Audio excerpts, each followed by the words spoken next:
Magandang umaga mga boss. Ito, naghanda na ako para bababa dito sa barko.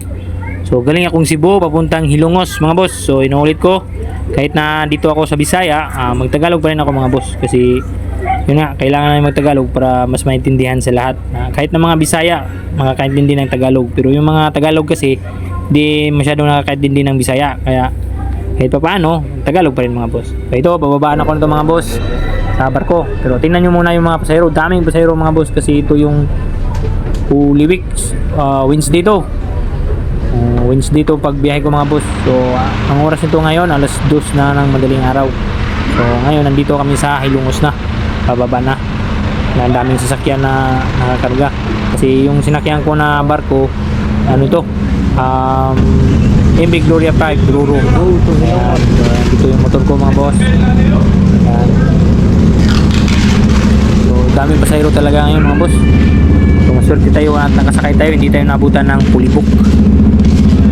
So bandarin ko na itong motor ko mga boss. Boss, busa boss. So update ko kayo mamaya mga boss. Ayusin ko lang to dito. Maraming salamat sa panonood at huwag niyo kalimutan mag-like and follow mga boss. Suporta sa page na rin.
Ang kagandahan dito mga boss, pag galing ka ng Cebu tapos biyahe ka papuntang Hilongos, meron na nakabang dito ng mga bus, mga shuttle bus.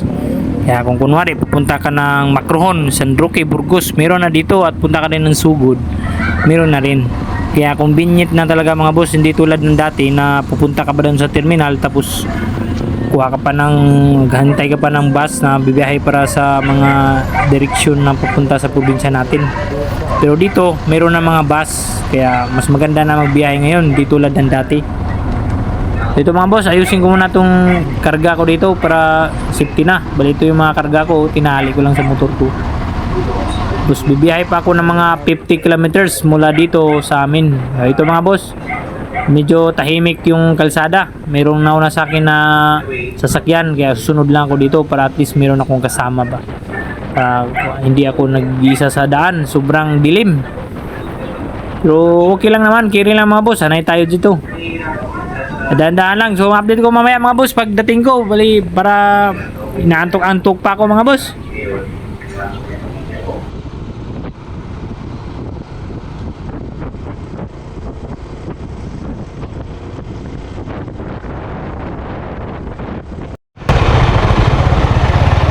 Wow, trailer truck.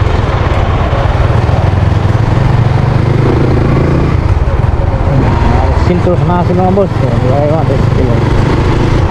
Spotlight, Jollibee. Medyo may malayo pa dun sa amin mga boss, mga 20 to 25 kilometers pa bibiyahin ko nito.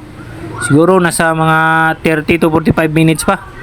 So masyadong mahaba na tong video mga boss, kaya gawan ko na lang part 2 kahit pa paano.